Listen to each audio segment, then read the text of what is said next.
अशोक कुमार एक अनुभवी पत्रकार था जिसने अपने जीवन में कई रहस्यमयी और असाधारण घटनाओं पर रिपोर्ट की थी। इस बार उसकी नजर एक पुराने रेलवे स्टेशन पर पड़ी थी जो अब उपयोग में नहीं था। लोग उसे भूतिया रेलवे स्टेशन कहते थे। वहां के बारे में कई कहानियां प्रचलित थीं, लेकिन असल में वहां क्या होता था इसका पता लगाने के लिए अशोक ने तय किया कि वह खुद वहां जाएगा। रात का समय था और अशोक ने अपने कैमरा और नोटबुक के साथ रेलवे स्टेशन की ओर कदम बढ़ाए। स्टेशन पर पहुंचते ही उसने महसूस किया कि वहां का माहौल कुछ अजीब था। हवा में ठंडक और सन्नाटा था जो किसी अनजान डर को जन्म दे रहा था। स्टेशन की इमारतें ध्वस्त हो चुकी थीं और प्लेटफॉर्म पर खंडहर बिखरे पड़े थे। अशोक ने अपने कैमरा से कुछ तस्वीरें खींची और नोटबुक में नोट्स बनाना शुरू किया। तभी उसे अचानक किसी की आवाज सुनाई दी। उसने मुड़कर देखा, लेकिन वहां कोई नहीं था। उसे लगा कि यह उसकी कल्पना का खेल हो सकता है, लेकिन कुछ ही पलों में उसे फिर से वही आवाज सुनाई दी। इस बार आवाज स्पष्ट थी और ऐसा लगा जैसे कोई उसकी तरफ बढ़ रहा हो। अशोक ने अपने हौसले को मजबूत किया और आवाज की दिशा में कदम बढ़ाए। उसने देखा कि एक बूढ़ा व्यक्ति जो पुराने कपड़ों में था उसकी ओर बढ़ रहा था। बूढ़े की आंखों में एक अजीब सी चमक थी जिसने अशोक को विचलित कर दिया। बूढ़े ने अशोक को देखते ही कहा, तुम यहां क्या कर रहे हो? यह जगह सुरक्षित नहीं है, यहां से चले जाओ। अशोक ने बूढ़े से पूछा, आप कौन हैं और यहां ऐसा क्या है जो मुझे जाना चाहिए? बूढ़े ने कहा, मैं इस स्टेशन का पुराना गार्ड हूं। यहां बहुत सी आत्माएं भटकती हैं। अगर तुमने उन्हें परेशान किया तो वे तुम्हें नहीं छोड़ेंगी। अशोक ने बूढ़े की बातों को गंभीरता से नहीं लिया और अपने काम में लगा रहा। उसने सोचा कि यह सिर्फ एक और कहानी है जो लोगों को डराने के लिए बनाई गई है, लेकिन उसके भीतर कहीं ना कहीं एक अजीब सी बेचैनी भी थी। अशोक ने स्टेशन के चारों ओर घूमना शुरू किया। उसने देखा कि वहां के पेड़ पौधे भी कुछ अजीब थे। ऐसा लगा जैसे वे भी किसी अनजाने भय से ग्रस्त थे। स्टेशन की इमारतें अब और भी भयानक लग रही थीं। अचानक उसे एक पुराना लकड़ी का दरवाजा दिखाई दिया जो आधा टूटा हुआ था। उसने धीरे धीरे उस दरवाजे को खोला और अंदर झांका। अंदर अंधेरा था, लेकिन उसे कुछ अजीब सी हलचल महसूस हुई। उसने टॉर्च जलाया और देखा कि वहां कुछ पुराने फर्नीचर और टूटे फूटे सामान पड़े थे, लेकिन सबसे अजीब था कि उसे वहां किसी के चलने की आवाजें सुनाई दे रही थीं। अशोक ने अपने कैमरा से उस कमरे की तस्वीरें खींची और आगे बढ़ा। तभी उसे एक पुरानी डायरी दिखाई दी जो एक टेबल पर रखी थी। उसने उस डायरी को उठाया और पढ़ना शुरू किया। उसमें लिखा था कि इस स्टेशन पर एक समय बहुत ही अजीब घटनाएं होती थीं। कई यात्रियों की रहस्यमयी ढंग से मौत हो चुकी थी और उनका पता नहीं चल पाया था।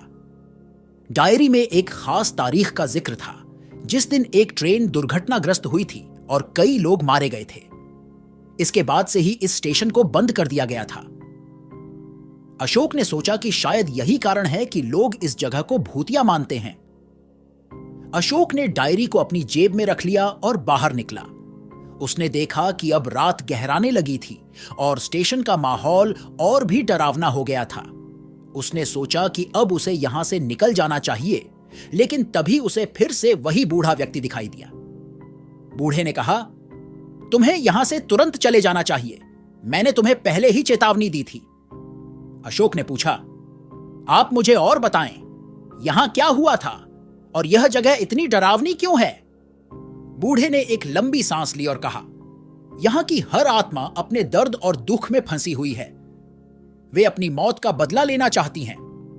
अशोक ने बूढ़े की बातों को और ध्यान से सुना और पूछा, क्या आप उन घटनाओं के बारे में विस्तार से बता सकते हैं? बूढ़े ने कहा, इस स्टेशन पर एक समय बहुत ही चहल पहल होती थी। लोग यहां से गुजरते थे और अपनी मंजिल पर पहुंचते थे।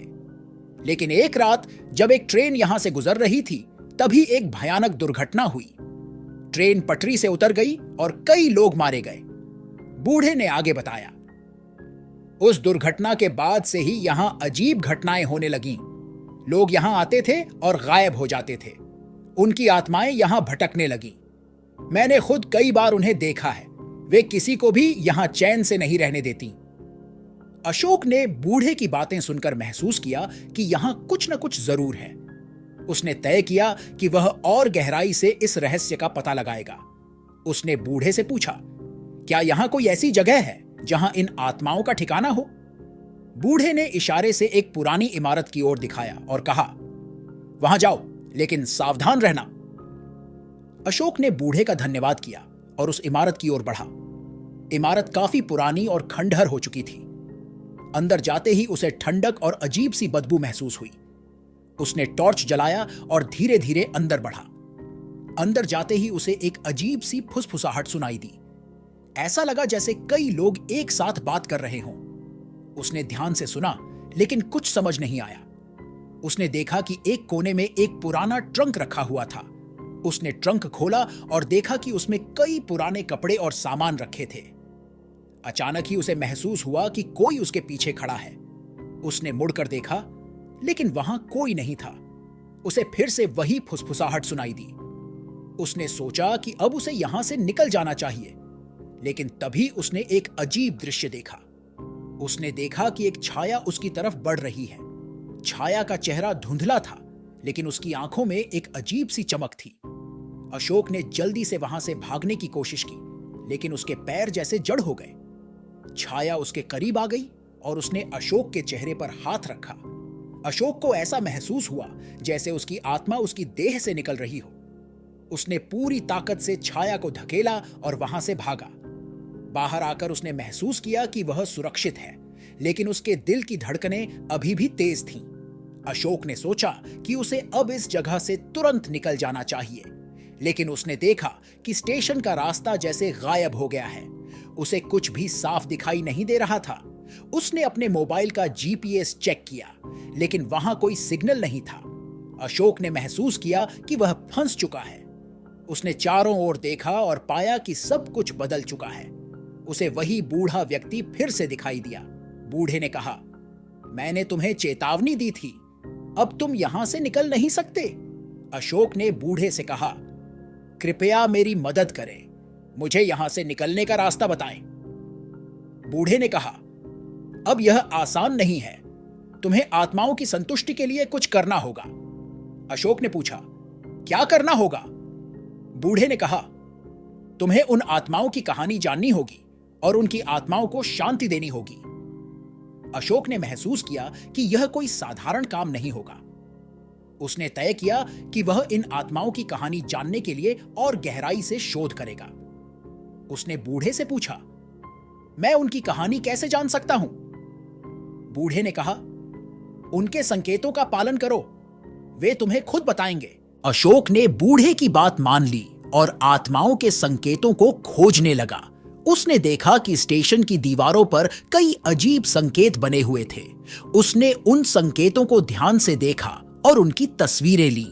संकेतों में उसे कई लोगों के नाम और तारीखें लिखी हुई मिली। उसने सोचा कि शायद ये वही लोग हैं जो ट्रेन दुर्घटना में मारे गए थे। अशोक ने अपनी नोटबुक में उन नामों और तारीखों को लिखा और उनकी जांच करने का फैसला किया। उसने महसूस किया कि उसे अब इस रहस्य को सुलझाने के लिए यहां और अधिक समय बिताना पड़ेगा। उसने स्टेशन की और भी जगहों की जांच की और देखा कि कई जगहों पर पुरानी फोटो और दस्तावेज पड़े हुए थे। अशोक ने उन दस्तावेजों को उठाया और पढ़ना शुरू किया। उनमें से कई दस्तावेजों में यात्रियों के बारे में जानकारी थी जो उस दुर्घटना में मारे गए थे। उसने देखा कि कई यात्रियों की कहानियां अधूरी थीं और उनकी आत्माओं को शांति नहीं मिल पाई थी।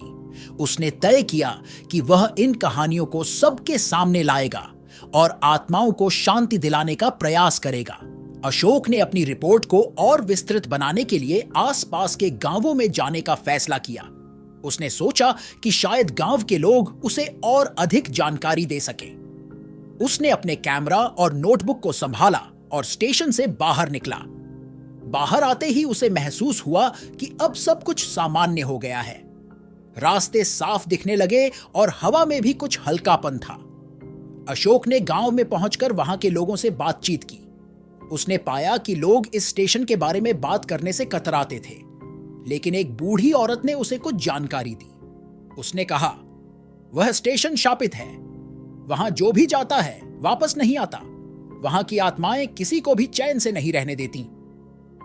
अशोक ने बूढ़ी औरत की बातों को ध्यान से सुना और पूछा, क्या आप मुझे उन लोगों के बारे में कुछ और बता सकती हैं जो उस दुर्घटना में मारे गए थे?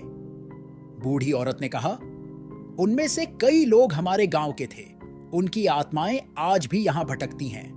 अगर तुम सच में उनकी मदद करना चाहते हो तो तुम्हें उनकी कहानियों को सबके सामने लाना होगा। अशोक ने बूढ़ी औरत की सलाह मानी और वापस स्टेशन पर लौट आया। उसने अपने कैमरा और नोटबुक के साथ उन सभी स्थानों की जांच की जहां उसे अजीब संकेत मिले थे। उसने देखा कि कुछ संकेत ऐसे थे जो उसे उन यात्रियों की कहानियों तक पहुंचाने का मार्ग दिखा रहे थे। अशोक ने उन संकेतों का पालन किया और धीरे धीरे उन यात्रियों की कहानियों को जानने लगा। उसने पाया कि उन यात्रियों में से कई लोग अपने परिवार के साथ यात्रा कर रहे थे। उनकी मौत के बाद उनके परिवारजन भी उन्हें भुला नहीं पाए थे और उनकी आत्माएं शांति की तलाश में भटक रही थीं। अशोक ने उन कहानियों को नोटबुक में लिखा और उनकी तस्वीरें लीं। उसने सोचा कि अगर वह इन कहानियों को सबके सामने लाएगा तो शायद इन आत्माओं को शांति मिल सकेगी। उसने अपने रिपोर्ट के लिए सामग्री को इकट्ठा किया और उसे प्रकाशित करने का फैसला किया। अशोक ने अपनी रिपोर्ट को पूरी मेहनत से तैयार किया और उसे अपने अखबार में प्रकाशित किया। उसने उन यात्रियों की कहानियों को विस्तार से लिखा और उनके दर्द को सबके सामने रखा। उसने उम्मीद की कि इससे उन आत्माओं को शांति मिल सकेगी और स्टेशन का शाप खत्म हो जाएगा। रिपोर्ट प्रकाशित होते ही लोगों में हलचल मच गई। हर कोई उस भूतिया स्टेशन के बारे में जानना चाहता था। लोगों ने वहां जाना शुरू कर दिया और उन आत्माओं के लिए प्रार्थना करने लगे। धीरे धीरे स्टेशन का माहौल बदलने लगा और वहां की आत्माओं को शांति मिलने लगी। अशोक ने महसूस किया कि उसका काम सफल हो गया है। उसने उन आत्माओं को शांति दिलाने में मदद की और एक बड़े रहस्य को सुलझाया। उसने सोचा कि अब उसे यहां से वापस लौट जाना चाहिए। उसने स्टेशन को अलविदा कहा और वापस अपने घर की ओर कदम बढ़ाए। अशोक ने जब गांव के लोगों को अपनी रिपोर्ट के बारे में बताया तो वे बहुत खुश हुए। उन्होंने अशोक का धन्यवाद किया और कहा कि उसने एक बहुत बड़ा काम किया है। अशोक ने महसूस किया कि उसने सच में कुछ अच्छा किया है और उसे संतुष्टि मिली। अशोक ने अपने अनुभव को कभी नहीं भुलाया। उसने अपने दोस्तों और परिवार के साथ इस कहानी को साझा किया और उन्हें बताया कि कैसे उसने एक भूतिया स्टेशन के रहस्य को सुलझाया। उसने यह भी महसूस किया कि कभी-कभी आत्माओं की शांति के लिए हमें उनके दर्द को समझना और उसे दूर करने का प्रयास करना चाहिए। अशोक की इस कहानी ने उसे एक नई पहचान दिलाई। वह अब भी एक अनुभवी पत्रकार था, लेकिन अब उसके पास एक असाधारण अनुभव था जिसे वह हमेशा याद रखेगा। उसने सोचा कि अब वह और भी ऐसी कहानियों की खोज करेगा और उन्हें सबके सामने लाएगा। अशोक ने अपने अगले अभियान की योजना बनानी शुरू कर दी। उसने महसूस किया कि दुनिया में कई ऐसे रहस्य हैं जिन्हें सुलझाने की जरूरत है। उसने तय किया कि वह उन सभी रहस्यमयी घटनाओं को उजागर करेगा और सच्चाई को सबके सामने लाएगा। इस बीच भूतिया रेलवे स्टेशन अब एक सामान्य स्थान बन चुका था। वहां अब कोई डरावनी घटनाएं नहीं होती थीं और लोग वहां बिना किसी भय के आ जा सकते थे। अशोक ने महसूस किया कि उसने सच में एक बहुत बड़ा काम किया है और उसे अपनी मेहनत का फल मिला है। अशोक ने अपनी यात्रा को जारी रखने का फैसला किया और एक नए रहस्य की खोज में निकल पड़ा। उसने महसूस किया कि उसकी जिंदगी का असली मकसद यही है, सच्चाई को उजागर करना और लोगों की मदद करना। उसने अपने कैमरा और नोटबुक को संभाला और नए सफर पर निकल पड़ा, अपने अगले साहसिक अभियान की ओर। अगर ये वीडियो अच्छा लगा हो तो लाइक करें, अपने दोस्तों के साथ शेयर करें और ऐसे ही वीडियो के लिए चैनल को सब्सक्राइब करें। धन्यवाद। अगर दोस्तों आपको गेमिंग वीडियो देखना पसंद है तो हमारे दूसरे चैनल प्ले ऑफ गोस्टर को सब्सक्राइब कर सकते हैं। लिंक डिस्क्रिप्शन में है।